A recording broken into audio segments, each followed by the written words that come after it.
Muy buenos días. Esta es la clase número 5 de la asignatura de Anatomía de International Biological College, IBC. Y pues vamos a comenzar. Primero que todo, los temas que vamos a desarrollar serán la anatomía microscópica, la clasificación general de los tejidos, así como también el tejido epitelial, conjuntivo, muscular y el tejido nervioso. La anatomía estudia al ser humano de manera macroscópica y microscópica. El día de hoy abarcaremos esta última, la anatomía microscópica.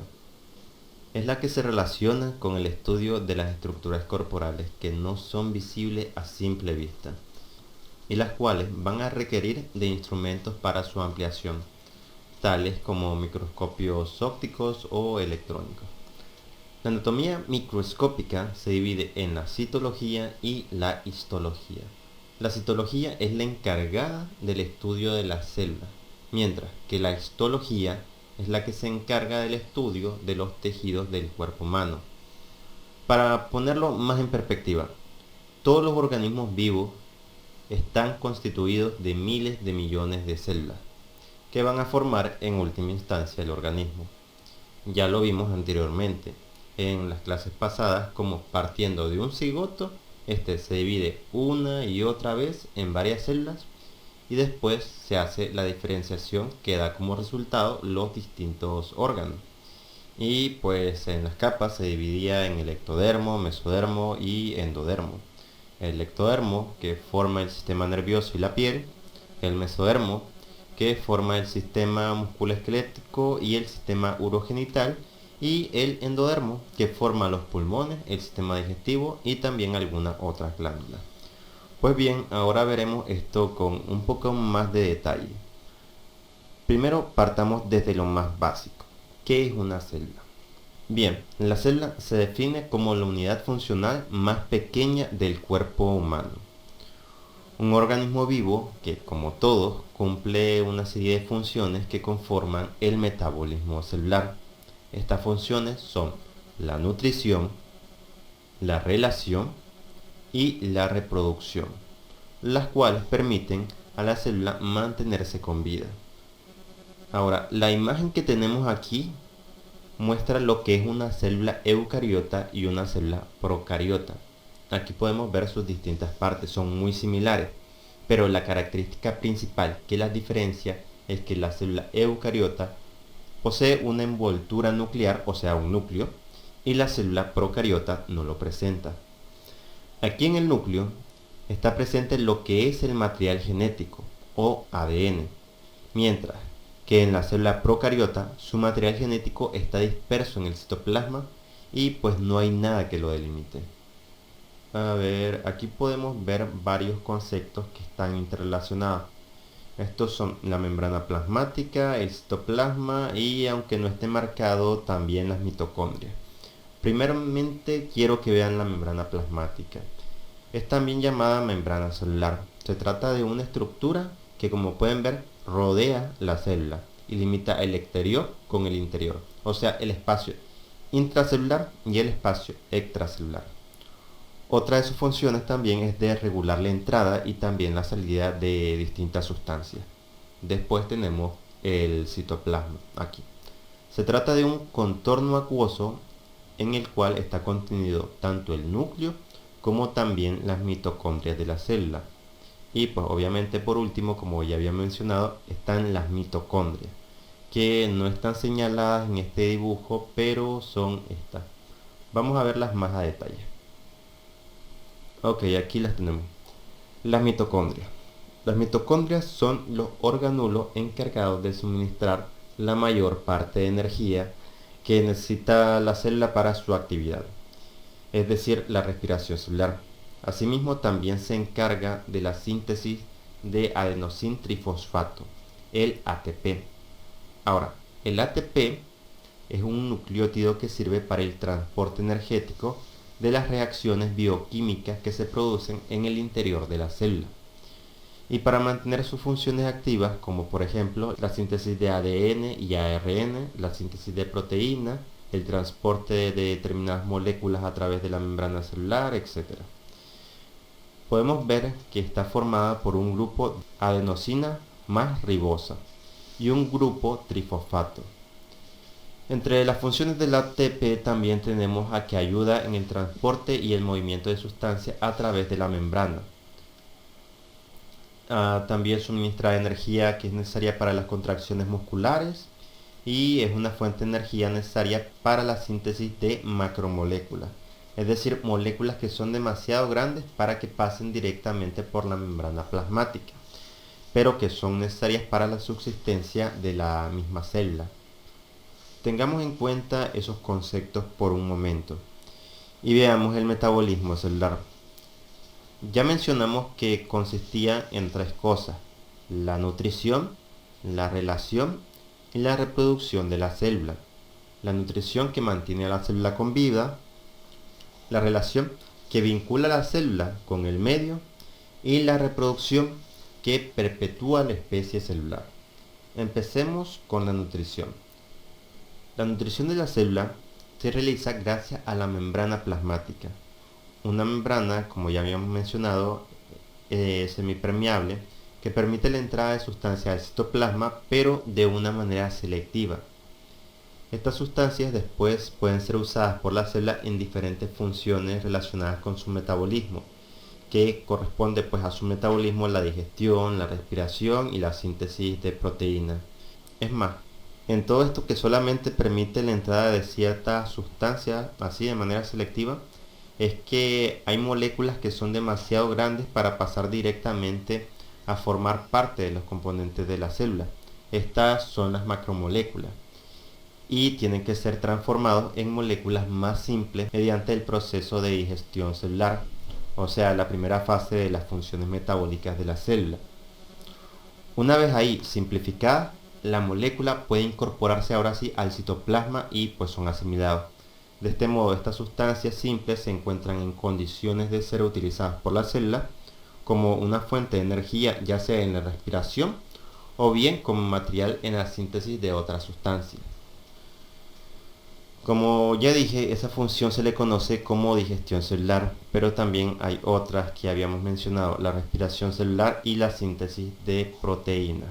Ahora bien, mediante el proceso de respiración celular, la célula utiliza el oxígeno para liberar la energía almacenada que tienen los alimentos. La glucosa es la principal sustancia utilizada como fuente de energía en la respiración celular. Esta se combina con el oxígeno dentro de las mitocondrias y produce la oxidación, una combustión lenta de las sustancias orgánicas. El resultado es la formación del dióxido de carbono y agua, y la liberación de una parte de energía química. La porción restante va a quedar almacenada en las mitocondrias y pues bien puede ser utilizada en la síntesis, el transporte interno o la entrada de sustancias al citoplasma, así como también la eliminación de desechos o secreciones al medio y la reproducción del protoplasma. En cuanto al dióxido de carbono, este es eliminado por la respiración a través de la membrana plasmática. El agua es utilizada en parte por la célula y el excedente es eliminado junto con el dióxido de carbono.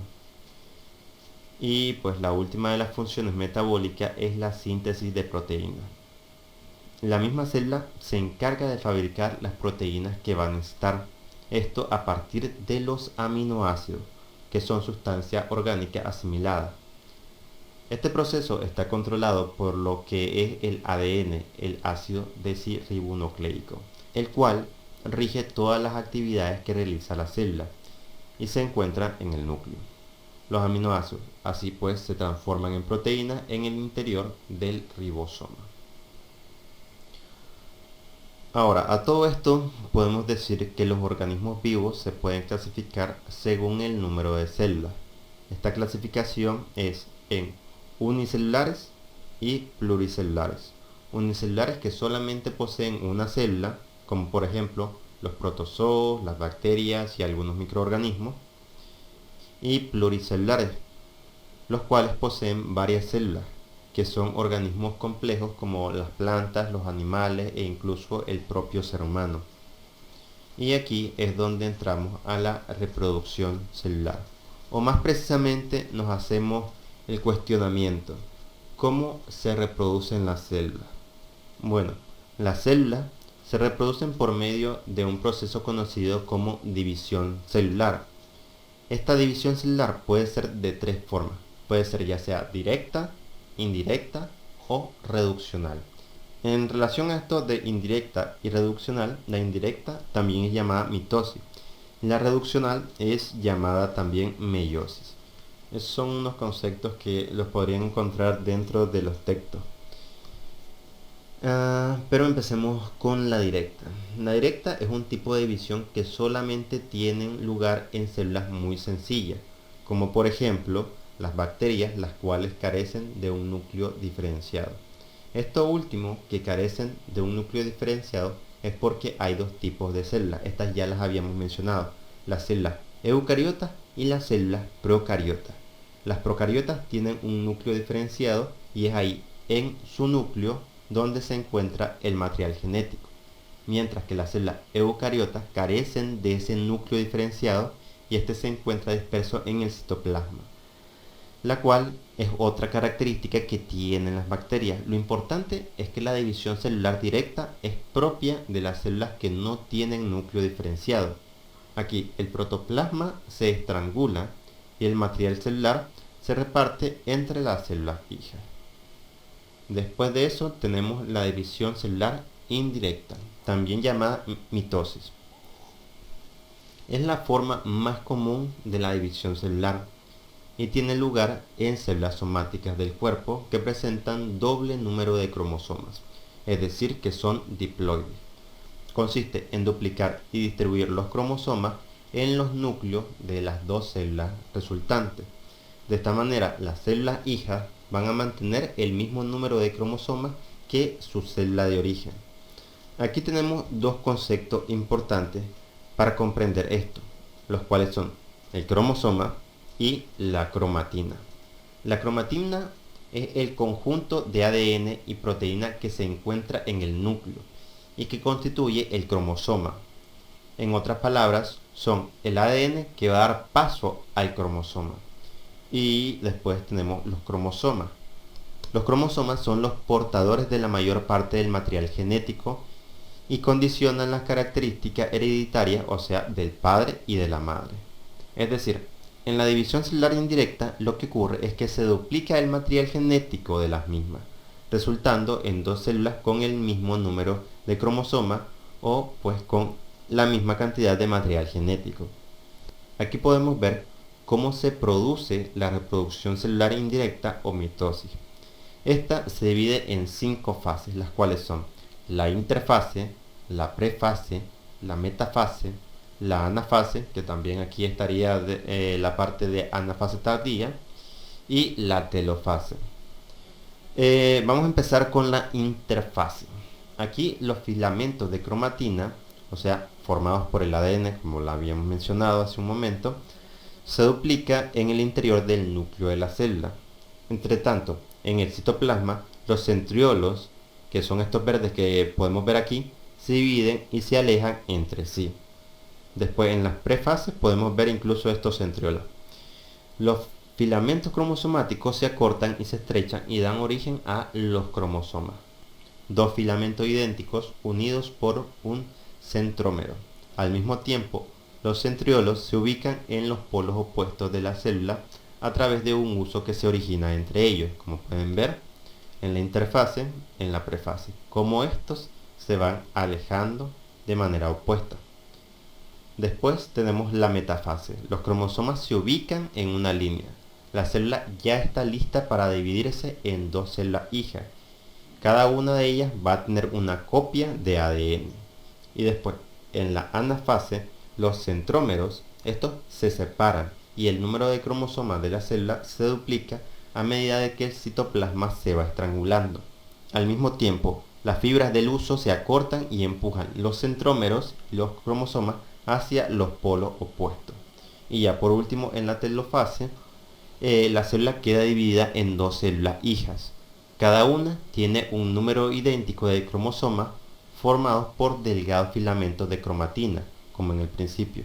En cada célula se observa la presencia de una membrana nuclear.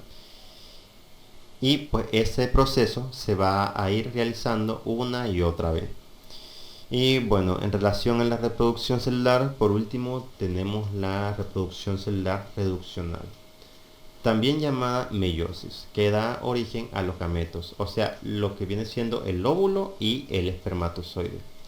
Mientras que en la mitosis las células hijas son diploides, en la meiosis quedan con la mitad del número de cromosomas de la especie, es decir, que son haploides.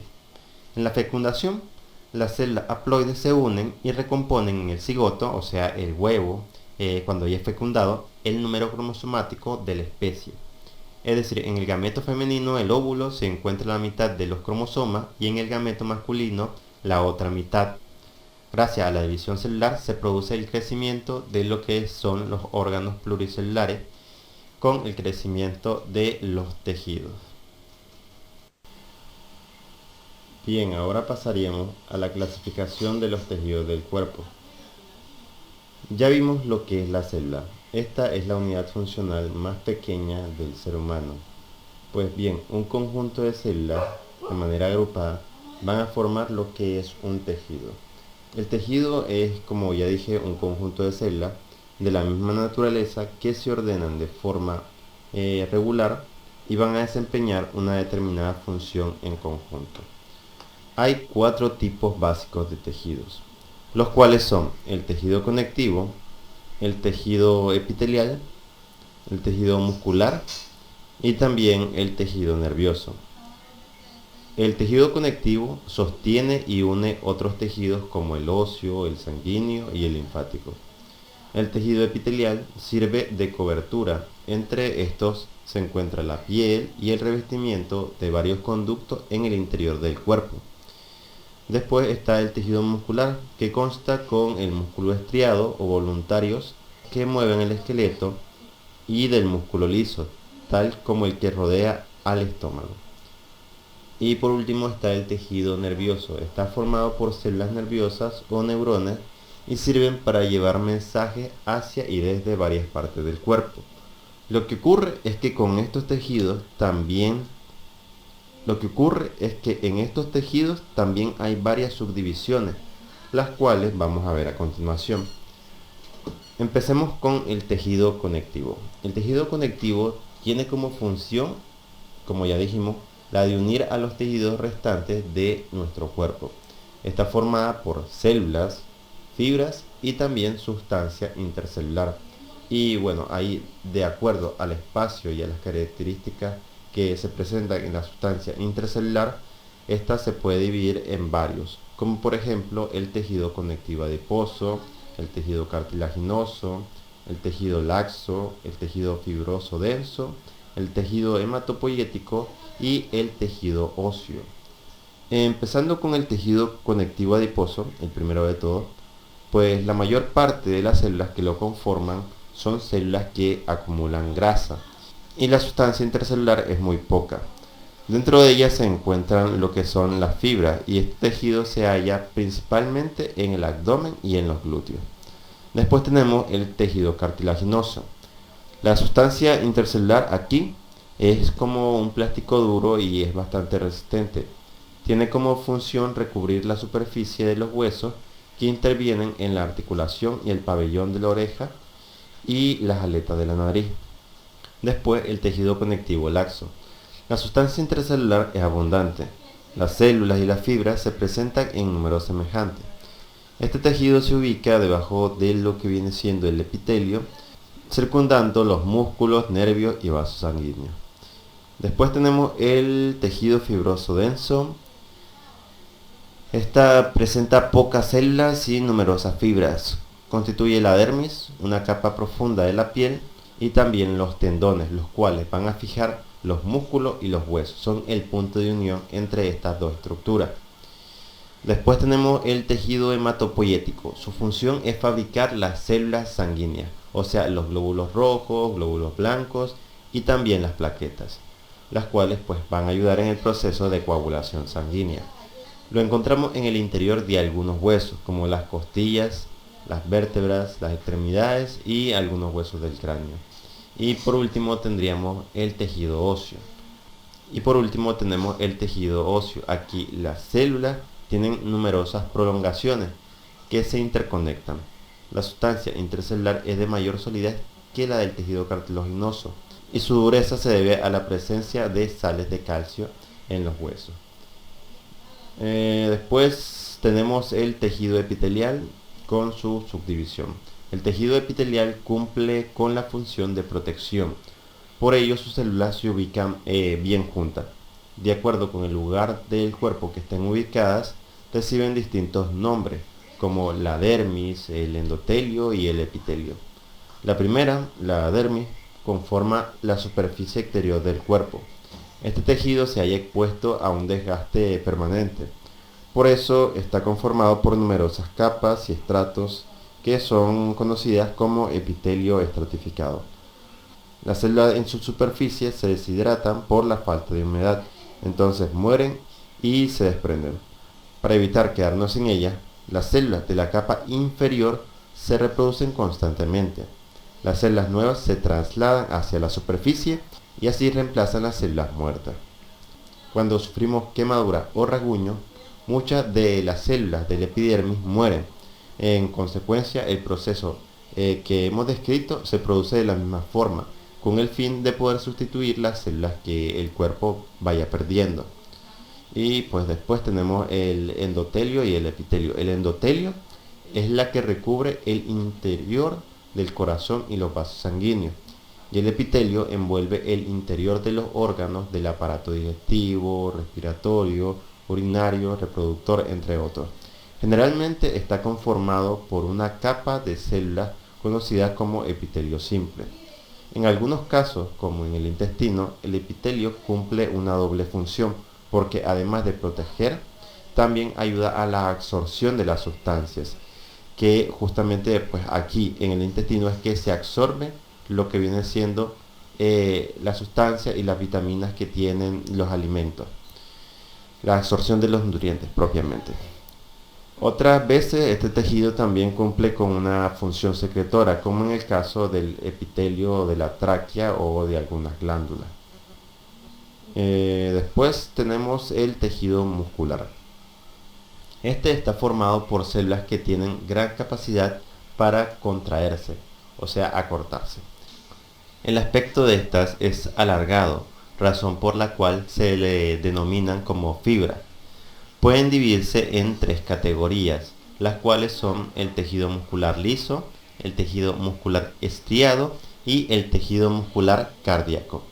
El tejido muscular liso básicamente son fibras que tienen aspecto alargado y sus extremos son finos. El núcleo se dispone en proporción un poco más amplia. Las miofibras, pequeñas fibras dispuestas longitudinalmente, se encuentran en el citoplasma. Este tipo de tejido se halla en las vísceras y en los vasos sanguíneos. La contracción de las células se produce pues involuntariamente. Después está el tejido muscular estriado. Conforman los músculos que se disponen en los huesos, llamados músculos esqueléticos. De hecho, las fibras son anchas y bastante largas. Cada célula cuenta con numerosos núcleos y las miofibras son estriadas y se disponen en forma transversal. Las contracciones de sus fibras se producen voluntariamente, como cuando levantamos algún peso. Y por último tenemos el tejido muscular cardíaco. Esta está formada por células similares a las del tejido muscular estriado. Su contracción es involuntaria, presentando un solo núcleo. Y pues aquí ya tendríamos por último el tejido nervioso. El tejido nervioso está formado por células especiales en la recepción de estímulos, como por ejemplo el frío, el calor, la presión o también la luz. Son llamadas neuronas. Estas responden a los estímulos a través de las ondas de excitación, llamadas impulsos nerviosos, que transmiten a otras células. Y bueno, creo que ese sería el último tipo de tejido. Sí, sí, con ese terminaríamos el día de hoy. Bueno, muchísimas gracias por su tiempo. Pasen un buen día y nos vemos en la próxima clase.